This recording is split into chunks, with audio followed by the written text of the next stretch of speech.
यहाँ अभी हम लोग सीडीपी का क्लास 3 देखेंगे। क्लास 2 तक की चर्चा हम कर चुके हैं, 2 क्लास इसका हो चुका है। अगर आप नहीं देखे हैं तो उसका वीडियो हम डिस्क्रिप्शन में और उसका लिंक हम आई बटन पर भी डाल देंगे, वहां से आप लोग इसको देख लीजिएगा। आज यह तीसरा क्लास है, चलिए इसको हम लोग स्टार्ट करते हैं। पहला प्रश्न है, विद्यार्थियों से प्रतिक्रिया प्राप्त करने का आदर्श प्रतीक्षा समय डैश के सही अनुपात में होना चाहिए। किसके सही अनुपात में होना चाहिए? यहां जो है आपको इन चार में से एक को फिलअप करना है, ठीक है।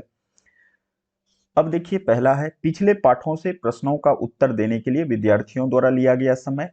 वास्तविक जीवन में प्रश्न की प्रासंगिकता, पाठ्यचर्या के प्रकरण विशेष के लिए आवंटित समय, प्रश्न का कठिनाई स्तर। तो देखिए क्या है कि विद्यार्थियों से प्रतिक्रिया प्राप्त करने का आदर्श प्रतीक्षा समय। आप प्रश्न दे रहे हैं तो उसका आदर्श समय क्या होना चाहिए, किस तरह के प्रश्न का आदर्श समय क्या होना चाहिए, कहने का मतलब यह है, ठीक है। तो देखिए, पिछले पाठों से प्रश्न का उत्तर देने के लिए विद्यार्थियों द्वारा लिया गया समय, ऐसा नहीं है। पिछले पाठ में हो सकता है थोड़ा सा प्रश्न जो है स्तर हल्का हो, थोड़ा सा स्तर नीचे हो या अधिक भारी हो, तो उस केस में आपको पिछले पाठों से नहीं तुलना करना है, तो यह आपका नहीं होगा। वास्तविक जीवन में प्रश्न की प्रासंगिकता, ऐसा नहीं है। जब आप प्रश्न स्टूडेंट को दे रहे हैं, एग्जाम में दे रहे हैं, तो उसका वास्तविक जीवन में प्रश्न की प्रासंगिकता से कोई लेना देना नहीं है। यहाँ जो है आपको प्रश्न का लेवल चेक करना होगा, ठीक है। तो यह भी आपका नहीं होगा। पाठ्यचर्या के प्रकरण विशेष के लिए आवंटित समय, ऐसा नहीं है, ठीक है। प्रश्न का कठिनाई स्तर, यह बिल्कुल सही है। देखिए, जिस तरह का प्रश्न होगा उसके लिए प्रतीक्षा समय जो है उसी तरह का होना चाहिए, तब जाके वह जो है स्टूडेंट प्रतीक्षा समय डैश के सही अनुपात में होना चाहिए, प्रश्न के कठिनाई स्तर के सही अनुपात में होना चाहिए। ऐसा नहीं होगा तो स्टूडेंट जो है, जो जिस तरह का उनको प्रश्न मिलेगा उसको सही से उस तरह से हल नहीं कर पाएंगे। जो प्रश्न अगर बहुत ज़्यादा टफ हुआ तो वहाँ अधिक समय चला जाएगा, और जो हल्का हुआ वहाँ कम समय चला जाएगा। तो इस तरह से प्रश्न का बैलेंस नहीं हो पाएगा, ठीक है। तो प्रश्न का जो कठिनाई स्तर है उसके हिसाब से जो है प्रतीक्षा समय का अनुपात होना चाहिए। नेक्स्ट प्रश्न की ओर हम लोग चलते हैं। मान लीजिए आप विद्यालय शिक्षा बोर्ड के अध्यक्ष हैं, ठीक है। आप अपने अधिकार क्षेत्र के अंतर्गत आने वाले विद्यालय की शिक्षा की संपूर्ण गुणवत्ता को सुधारने के लिए क्या योजनाएं बनाएंगे? इस प्रकार का प्रश्न डैश का उदाहरण है। देखिए, यहां जो है विद्यालय की संपूर्ण गुणवत्ता सुधार की बात हो रही है, तो यह क्या आता है? यह निम्न स्तर तो होगा नहीं, निम्न स्तर नहीं होगा। पहले इसको हम लोग देख लेते हैं। अब उच्च स्तर में दो बचा, अभिसारी और अपसारी।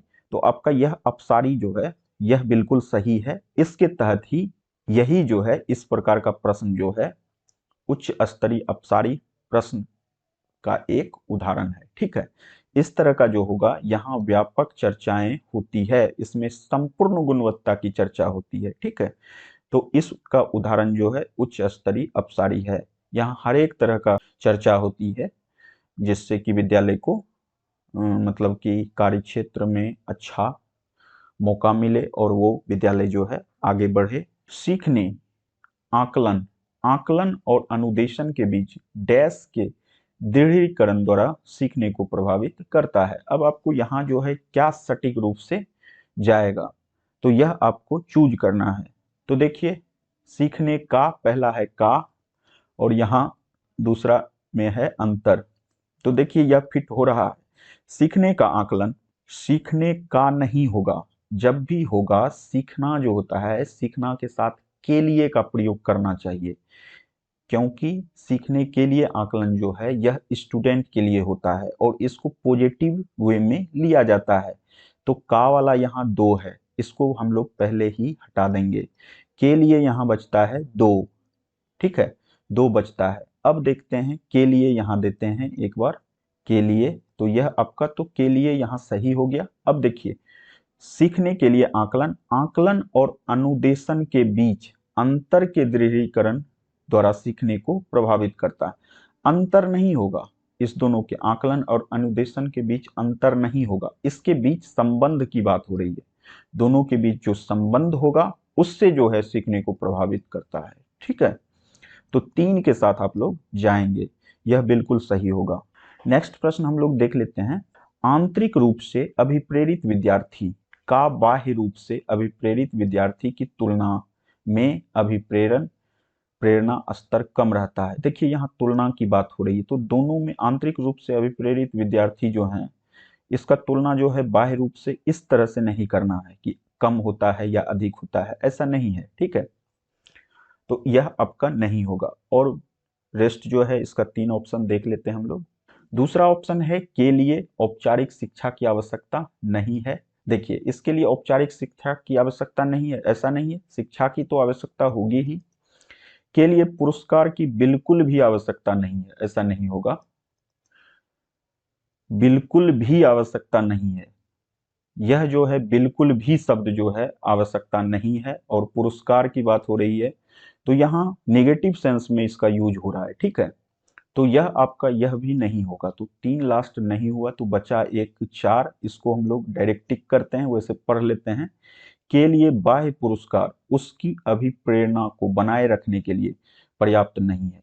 बाह्य पुरस्कार जो है जरूरी नहीं है कि उसको बाह्य रूप से पुरस्कृत किया जाए, उसका मतलब सराहना किया जाए तो इससे उसका अभिप्रेरणा पर्याप्त रहेगा, ऐसा कुछ नहीं है। आंतरिक जो है उसके लिए बाह्य पुरस्कार की कोई यह जरूरत नहीं है, इस प्रकार की बात नहीं है। ठीक है, तो आप 4 के साथ जाएंगे, यह बिल्कुल सही लग रहा है। आप लोगों को जो है यह प्रश्न पैटर्न जो है यह थोड़ा सा वास्ट टाइप है, इसको थोड़ा सा पढ़ना होगा। देखिए हम पहले ही बता चुके हैं कि बहुत सारा टॉपिक जो है, बहुत सारा सेट आपको वास्ट पड़ेगा, बहुत सारा हल्का पड़ेगा, तो आप लोग निश्चित रूप से इसको देखिए। ठीक है, जब आपके सामने इस तरह का प्रश्न आएगा वहां आपको डरने की बात नहीं है, जब आप सेट में किए रहेंगे तो डायरेक्ट उस पर टिक कर सकते हैं। अब देखिए सतत और व्यापक मूल्यांकन की योजना में व्यापक शब्द, सतत और व्यापक मूल्यांकन की बात हो रही है। व्यापक शब्द डैश के अलावा निम्नलिखित के द्वारा समर्थित किया जाता है, मतलब एक इसमें निगेटिव है, उसके अलावे सबको समर्थित किया जाता है। यहां देखिए जेपी गिलफोर्ड की बुद्धि संरचना का सिद्धांत, इसके बाद है एल एल थर्स्टन का प्राथमिक मानसिक योग्यताओं का सिद्धांत, बहुबुद्धि सिद्धांत, सूचना प्रक्रमण सिद्धांत। तो यहाँ देखिए जेपी गिलफोर्ड का जो बुद्धि सिद्धांत है यही यहाँ सही हो रहा है। ठीक है, यह क्यों सही हो रहा है, तो इस सिद्धांत का समर्थन करता है गिलफोर्ड साहब ने। गिलफोर्ड ने मानसिक योग्यताओं के आधार पर इस सिद्धांत को 3 श्रेणी में बांटा है। ठीक है, वह 3 श्रेणी कौन कौन सा है, एक है संक्रिया, दूसरा है विषय वस्तु और तीसरा है उत्पाद। ठीक है, जिसमें व्यापक तौर पर विषय वस्तु के बारे में पढ़कर उसका चिंतन व मनन करते हैं। विषय वस्तु जो है उसको पढ़कर उसका चिंतन और मनन किया जाता है। ठीक है, और उत्पाद के माध्यम से निष्कर्ष निकाला जाता है। तो यहाँ 3 चीज हुआ, एक हुआ चिंतन मनन किया जाता है, चिंतन और मनन, और उत्पाद के द्वारा जो है क्या निकाला जाता है, निष्कर्ष। उत्पाद के द्वारा निष्कर्ष निकाला जाता है। तो यह 3 बातें यहाँ होती है जेपी गिलफोर्ड के द्वारा बुद्धि संरचना का जो सिद्धांत है इसमें। ठीक है, तो यह विषय वस्तु और उत्पाद में विभाजित किया है, संक्रिया विषय वस्तु और उत्पाद में। संक्रिया जो होता है वह चिंतन मनन होता है, और उत्पाद जो है वह निष्कर्ष निकालने में सहायक है। ठीक है, तो ये जेपी गिलफोर्ड का बुद्धि संरचना का सिद्धांत है। तो इसी के साथ जाएंगे, 1-2 सेट आपको इस तरह का भी देखने को मिलेगा, तो यहाँ डरने की बात नहीं है। आप लोग का जो प्रश्न मिलेगा उसमें बैलेंस रहेगा, हर एक तरह का प्रश्न रहेगा। ठीक है, यह सेट है, क्योंकि हम लोग लगातार अभी सेट करेंगे। ठीक है, जब तक एग्जाम नहीं हो जाता है मेरे पास जितना भी सेट आएगा अभी विभिन्न माध्यम से हम सबको कराने की कोशिश करेंगे। ठीक है, कक्षा कक्ष में शिक्षक और विद्यार्थी किस प्रकार जेंडर को डैश करते हैं, यह सीखने के वातावरण। देखिए जेंडर को रूपांतरित करते हैं, ठीक है, रूपांतरित करते हैं, और को क्षुब्ध करता है, यह जो है सही बैठ रहा है। और देखिए परिभाषित, परिभाषित जो है यह नेगेटिव सेंस में होता है, आप लोग पहले भी पढ़े होंगे सीडीपी बुक जो आपके पास होगा। व्याख्याति यह भी जो है नेगेटिव सेंस में होता है, और निर्मित जो है यह भी पहले से निर्माण किया हुआ, ऐसा नहीं होता है। कक्षा कक्ष में जो भी चीज होता है वह क्रिएटिव होता है, ठीक है, वह क्रिएट किया जाता है, उसको बनाया जाता है, ग्रुप में समूह में तैयार किया जाता है, ठीक है। रूपांतरित करना, कार्यांतरित करना, कायांतरित करना, यह जो है बनता है, बनाया जाता है, ठीक है। और परिभाषित, व्याख्यातिक और निर्मित जो है यह सब नेगेटिव सेंस में यूज होता है। तो आप एक के साथ बिल्कुल जा सकते हैं, कोई दिक्कत परेशानी यहाँ नहीं है, ठीक है। नेक्स्ट प्रश्न को हम लोग देखते, देखिए नेक्स्ट प्रश्न जो है, उपलब्धि अभिप्रेरणा है। उपलब्धि जो है अभिप्रेरणा है, सफलता व असफलता को समान रूप से स्वीकारने की तत्परता। उसके बाद है बिना विचारे जल्दबाजी में कार्य करने की प्रवृत्ति, यह तो नहीं है, ठीक है। चुनौतीपूर्ण कार्य को कार्य करने में डटे रहने की प्रवृत्ति, यह है आपका, ठीक है। उपलब्धि जो है, उपलब्धि कब प्राप्त होती है? जब चुनौतीपूर्ण कार्य को आप डटकर करते हैं।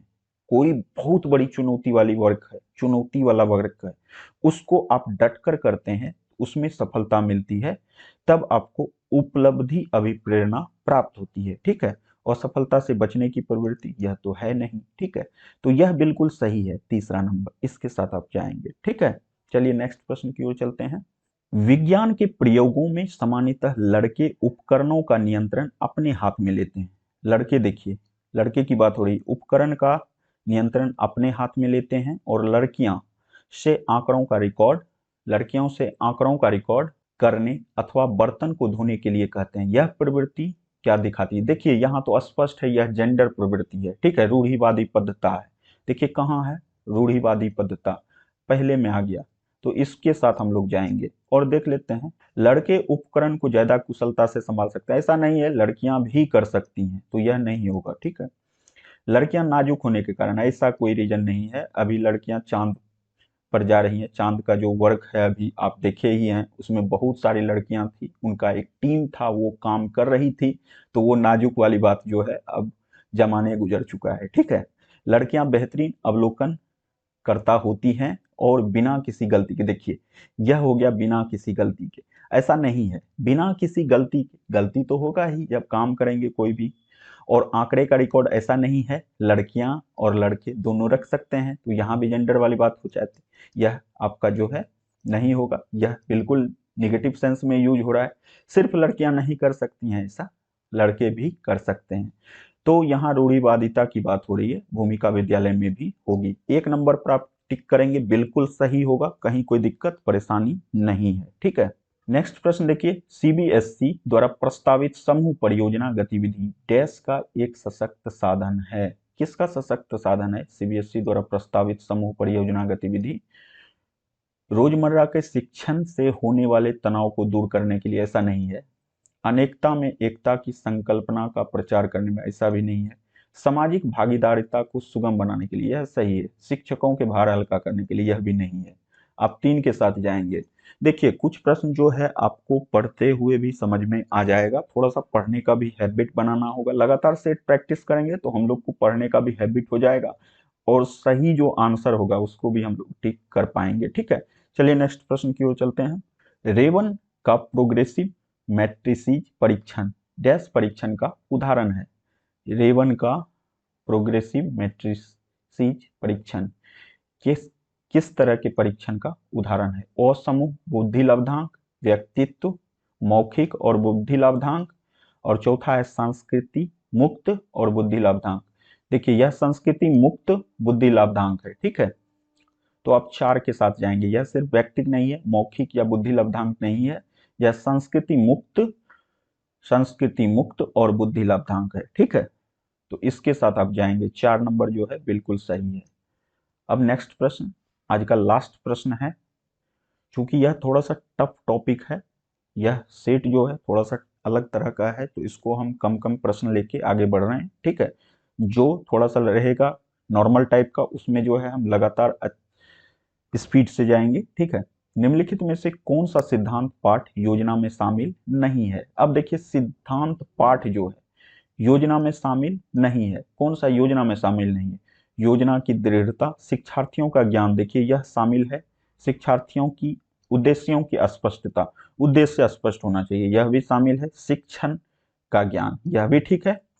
तो योजना की दृढ़ता जो है यह शामिल नहीं है, तो यह बिल्कुल सही है। आप 1 नंबर के साथ जाएंगे, शामिल नहीं है मतलब यह गलत है, तो गलत है तो यह इसके लिए प्रश्न के हिसाब से सही है, तो आंसर आपका हो जाएगा 1 नंबर।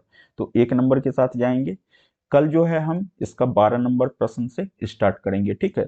हम लगातार जो है जितना सेट अभी हमको प्राप्त होगा हम उसको करने की कोशिश करेंगे। चलिए मिलते हैं नेक्स्ट वीडियो में, अपना ख्याल रखिए, खुश रहिए, बाय बाय, जय हिंद।